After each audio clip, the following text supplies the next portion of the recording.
সম্মানিত ব্যক্তিকে অসম্মানিত করতে পারি, অসম্মানিত ব্যক্তিকে সম্মানিত করতে পারি, ফকিরকে বাদশাহ বানাতে পারি, বাদশাকে ফকির বানাতে পারি, রাস্তার কাউকে ধরে নিয়ে দেশের প্রেসিডেন্ট বানায় দিতে পারি, আবার ওই প্রেসিডেন্টকে ধরে মুহূর্তের ভিতরে জেলের ভিতরে ঢুকায় দিতে পারি। কথা বলেন ঠিক কিনা?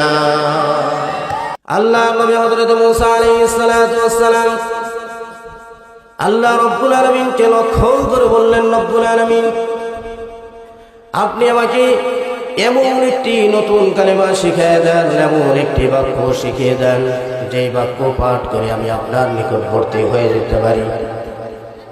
হযরত মূসা আলাইহিস সালাতু ওয়াস সালাম আল্লাহকে বললেন, রব্বুল আলামিন এমন একটি নতুন বাক্য আমাকে দান করেন, এমন একটি নতুন কালেমা আমাকে দান করেন যেই কালেমা পাঠ করে আমি আপনার পছন্দনীয় বান্দা হতে পারি, নিকটবর্তী বান্দা হয়ে যেতে পারি, আপনার নৈকট্যপ্রাপ্ত বান্দা যেন হতে পারি, এমন একটি কালেমা আমাকে শিক্ষা দেন।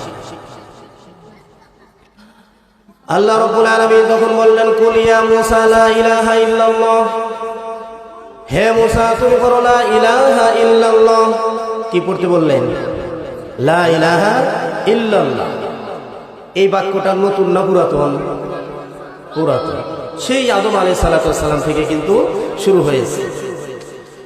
যে মহান আল্লাহ রাব্বুল আলামিন আমাদেরকে অসংখ্য অগণিত নিয়ামত দান করেছেন, এই নিয়ামতগুলোর মধ্য হতে একটি নিয়ামত আছে, যেই নিয়ামতের নাম হচ্ছে নিয়ামতে ঈমান।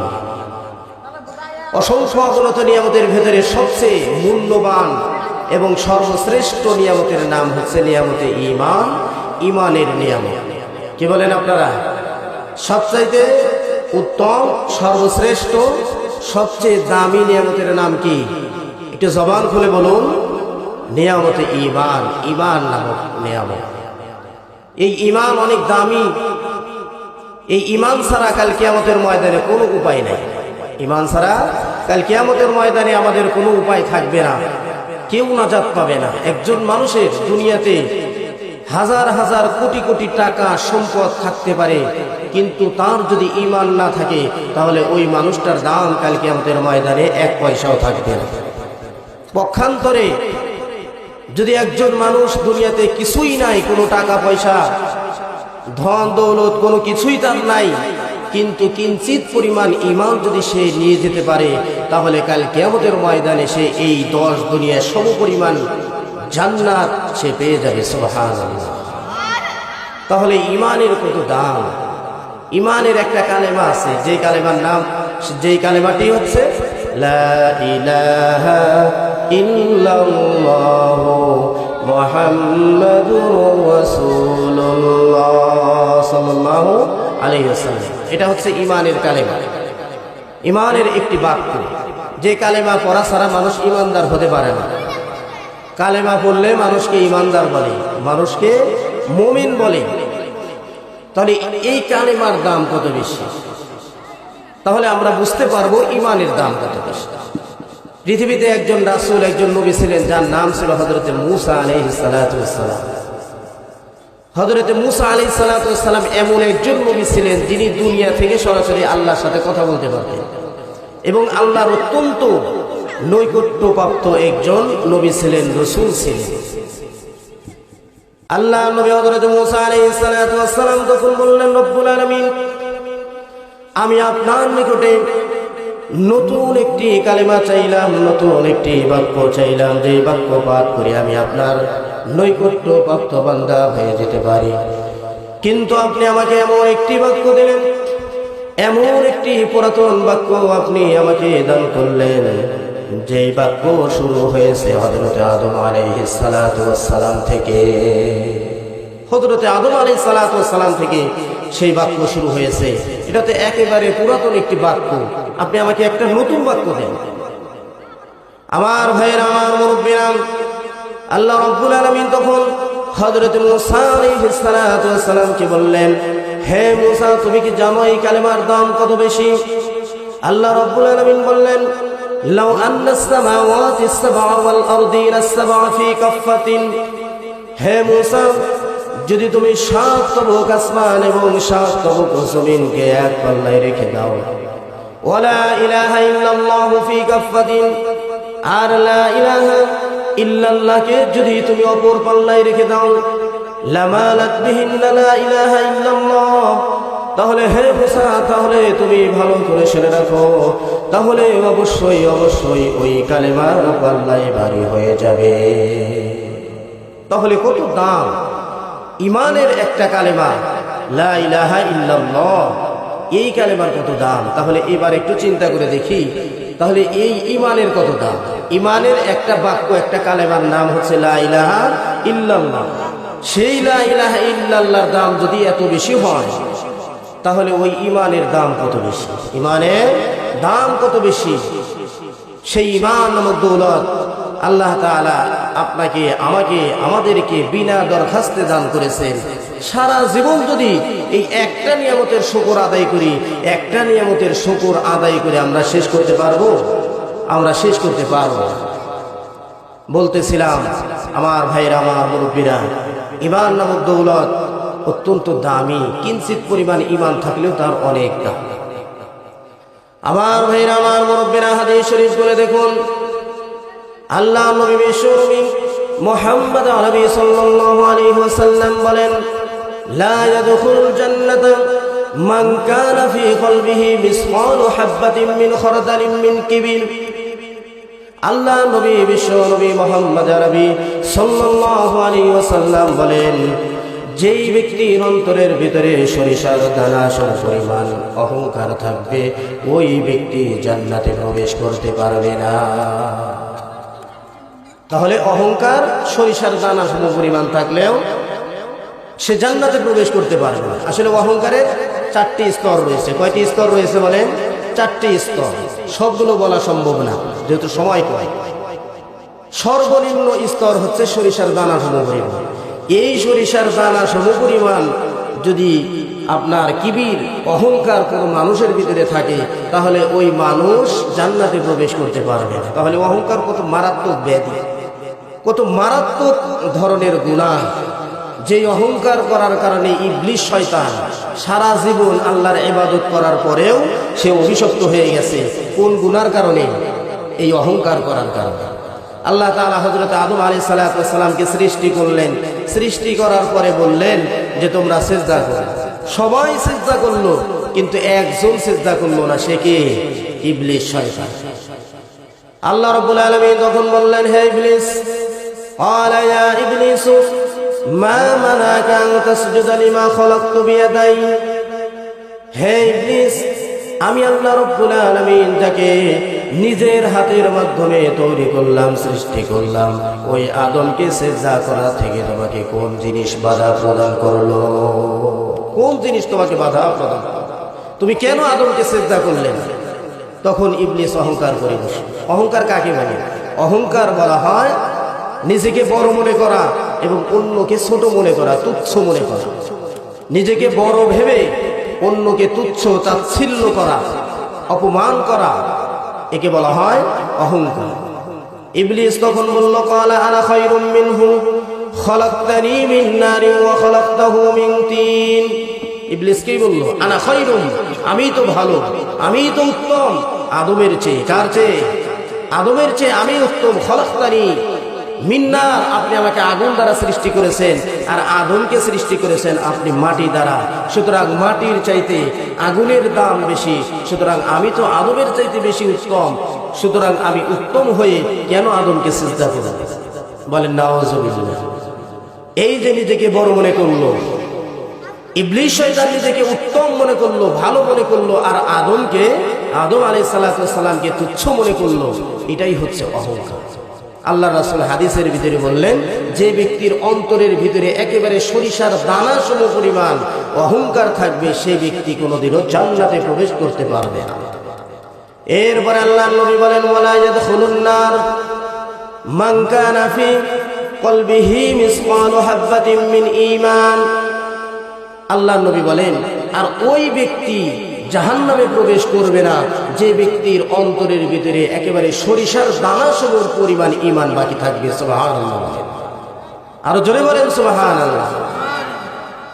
তাহলে সরিষার দানা সমপরিমাণ অহংকার থাকলে জান্নাতে প্রবেশ করতে পারবে না, আর সরিষার দানা সমপরিমাণ ঈমান যদি বাকি থাকে তাহলে সে জাহান্নামে প্রবেশ করবে না। জাহান্নামে যদি প্রবেশ না করে তাহলে কোথায় প্রবেশ করবে বলেন? জান্নাত বাদ, জাহান্নাম বাদ দিলে বাকি থাকে কি? জান্নাত। সুতরাং যার ভিতরে সরিষার দানা সমপরিমাণ ঈমান থাকবে সে ব্যক্তিও একদিন না একদিন জান্নাতের ভিতরে প্রবেশ করবে। আল্লাহ নবী বলেন, মান ক্বালা লা ইলাহা ইল্লাল্লাহু দাখালাল জান্নাহ, যে ব্যক্তি জীবনে একবার ইয়াকিন ও ইখলাসের সহিত কালেমা লা ইলাহা ইল্লাল্লাহ পড়বে সে ব্যক্তিও একদিন না একদিন জান্নাতের ভিতরে প্রবেশ করবে। বলতেছিলাম যে ঈমান অত্যন্ত দামি জিনিস, ঈমান অত্যন্ত দামি জিনিস। আমরা মনে করি আমি ঈমানদারের ঘরে জন্ম নিয়েছি, আমি ঈমানদার, আমি কালেমা লা ইলাহা ইল্লাল্লাহ পড়েছি, এতটুকুই ক্ষান্ত, আর কিছু করা লাগবে না। কি বলেন? করা লাগবে নাকি? করতে হবে। শুধুমাত্র কালেমা পড়লাম আর কোনো আমল করলাম না, তাহলে তাকে কিন্তু পরিপূর্ণ ঈমানদার বলা হয় না। কয়েকটি গুরুত্বপূর্ণ বিষয় রয়েছে, এই কয়েকটি গুরুত্বপূর্ণ বিষয়ের উপরে যতক্ষণ পর্যন্ত আমাদের বিশ্বাস না করব, বিশ্বাস স্থাপন না করব, ততক্ষণ পর্যন্ত আমাকে, আপনাকে, আমাদেরকে পরিপূর্ণ ঈমানদার বলা যাবে না। আমার ভাইয়েরা, আমার মুরব্বীরা, সে বিষয়গুলো কি একে একে আমি আপনাদের সামনে আলোচনা করবো ইনশাআল্লাহ। এক নম্বর হচ্ছে আল্লাহর জাতে বিশ্বাস করতে হবে। আল্লাহর জাতে বিশ্বাস করতে হবে। আল্লাহর জাতে বিশ্বাস করার অর্থ কি? যে আল্লাহ এক এবং একক। কি বলেন? আল্লাহ ছাড়া কোনো মাবুদ আমাদের আছে? আমাদের রব কে? আল্লাহ। আল্লাহ ছাড়া দ্বিতীয় কোনো মাবুদ নাই। এই কথাই আল্লাহ তাআলা পৃথিবীর সমস্ত আম্বিয়া কেরামকে তার উম্মতদেরকে জানানোর জন্য পাঠিয়েছেন।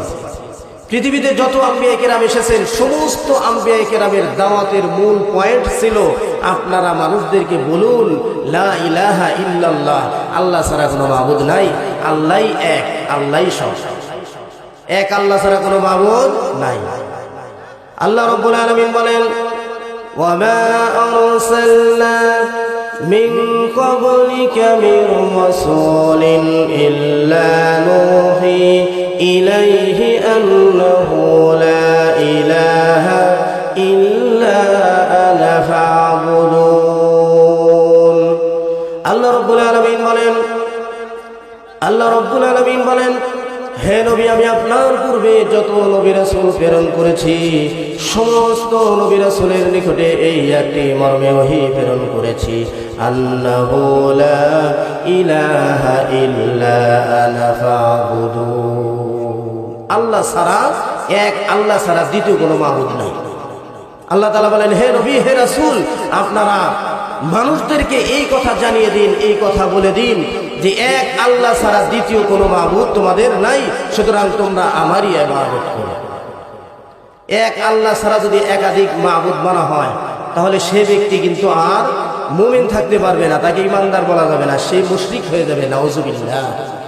তাহলে আমাদের রব হচ্ছেন একজন, তিনি কে? আল্লাহ। তাকে একই মানতে হবে, একাধিক মাবুদ মানা যাবে না। ইহুদি, খ্রিস্টান, এরপরে হিন্দুরা একাধিক মাবুদ মানে, কিন্তু আমরা যারা মুসলমান আছি আমাদের রব একজন, এই বিশ্বাস আমাদের অন্তরের ভিতরে ফিট করতে হবে, তবেই আমরা প্রকৃত ঈমানদার হতে পারব। এই কথা আল্লাহ রাব্বুল আলামিন ছোট্ট একটি সূরার ভিতরে আল্লাহ তাআলা যে এক এবং একক, তিনি ছাড়া দ্বিতীয় কোনো মাবুদ নাই, আল্লাহ তাআলা ছোট্ট একটি সূরার ভিতরে আমাদেরকে জানিয়ে দিয়েছেন। আল্লাহ রাব্বুল আলামিন বলেন, কুল হুয়াল্লাহু আহাদ আল্লাহুস সামাদ লাম ইয়ালিদ ওয়া লাম ইউলাদ ওয়া লাম ইয়াকুল লাহু কুফুয়ান আহাদ। আল্লাহ রাব্বুল আলামিন বলেন, হে নবী, আপনি বলে দিন আল্লাহ এক এবং একক, আল্লাহ এক এবং একক। তিনি কারো মুখাপেক্ষী নন, পৃথিবীর সব কিছুই তার মুখাপেক্ষী। তিনি কাউকে জন্ম দেননি, কেউ তাকে জন্ম দেয়নি। আকাশে আর জমিনে তার সমকক্ষ আর কেউ নাই। কি বলেন? আল্লাহ সমকক্ষ কেউ আছে? আল্লাহ তাআলা কত সুন্দর করে আল্লাহর একত্ববাদের কথা এই সূরার ভিতরে আমাদেরকে জানিয়ে দিয়েছেন। আল্লাহ বলেন, কুল, হে নবী আপনি বলুন, কি বলুন? আল্লাহু আহাদ, কুল হুয়াল্লাহু আহাদ, আল্লাহ তিনি এক এবং একক। আল্লাহ তিনি এক এবং একক, তিনি ছাড়া কোনো মাবুদ নাই। যদি একাধিক মাবুদ দুনিয়াতে থাকতো তাহলে সমস্যা হইতো কি আসমান জমিনে? তাহলে এই আসমান জমিন ঠিক থাকতো না। আল্লাহ তাআলা বলেন, লাউ কানা ফীহিমা আলিহাতুন ইল্লাল্লাহু লাফাসাদাতা। আল্লাহ তাআলা বলেন, যদি আসমান এবং জমিনের মাঝে এক আল্লাহ ছাড়া একাধিক মাবুদ থাকতো তাহলে আসমান জমিন ধ্বংস হয়ে যেত। কিভাবে? যে এক মাবুদ বলতো যে আজকে আজগরার ভিতরে, জামতলের ভিতরে বৃষ্টি দেওয়া যাবে না, আর এক মাহবুদে বলতো না বৃষ্টি দিতে হবে, আর এক মাহবুদে বলতো আজকে আমেরিকায় বৃষ্টি দিতে হবে, আর এক মাহবুদে বলতো আমেরিকায় বৃষ্টি দেওয়া যাবে না। কি বলেন? মতানৈক্য লাগতো না? একে অপরের সাথে ঝগড়া লেগে যেত, মতানৈক্য লেগে যেত। একাধিক মাহবুদ যদি থাকতো, এক একজন এক একের নিজেদের ক্ষমতা বাস্তবায়ন করার জন্য চেষ্টা করতো, ঝগড়া লাগিয়ে দিত। কিন্তু আসলে আসমান জমিন ধ্বংস হয়নি। এর দ্বারা বোঝা যায় যে আসমান এবং জমিনের ভিতরে একজনই রব। কয়জন রব বলেন? একজনই রব। তিনি কে? আল্লাহ। সেই আল্লাহ বলেন, কুল হুয়াল্লাহু আহাদ, হে নবী আপনি বলুন আল্লাহ এক এবং একক। আল্লাহুস সামাদ, যে আল্লাহ বেনিয়াস, অমুখাপেক্ষী। পৃথিবীর সবাই আমরা কার মুখাপেক্ষী বলেন? আল্লাহ। অর্থাৎ আল্লাহর কাছে আমাদের প্রয়োজন আছে, কিন্তু আমাদের কাছে আল্লাহর কোনো প্রয়োজন নাই। আল্লাহ বলেন, ওয়াল্লাহুল গনিয়্যু ওয়া আনতুমুল ফুকারা। আল্লাহ হচ্ছেন গনি, আল্লাহ হচ্ছেন গনি, অর্থাৎ কি বেনিয়াস, অমুখাপেক্ষী। ওয়া আনতুমুল ফুকারা, আল্লাহ বলেন তোমরাই হচ্ছে ফকির, তোমরাই হচ্ছো ফকির, তোমরা হচ্ছে মুহতাজ, তোমরাই মুখাপেক্ষী। যে কোনো জিনিসের জন্য আমরা কার মুখাপেক্ষী বলেন? আল্লাহর মুখাপেক্ষী। এরপরে আল্লাহ তাআলা বলেন, লাম ইয়ালিদ ওয়া লাম ইউলাদ, যে আল্লাহ তাআলা কাউকে জন্ম দেন নাই, আবার তিনিও কারো কাছ থেকে জন্ম নেন নাই। তাহলে তিনি, অর্থাৎ তার কোনো, আল্লাহর কোনো সন্তান নাই, আবার তিনিও কারো কি নয়, সন্তান নয়। এটা কেন? এর কারণ হচ্ছে দুনিয়াতে একটা সাধারণ নিয়ম আছে, যে জন্ম নেয় তার মৃত্যু হয়। যার জন্ম আছে তার মৃত্যু আছে, কিন্তু আল্লাহর কি কোনো জন্ম মৃত্যু আছে? আল্লাহ জন্ম মৃত্যু নাই। আল্লাহ তাআলা বলেন, লাম ইয়ালিদ ওয়া লাম ইউলাদ।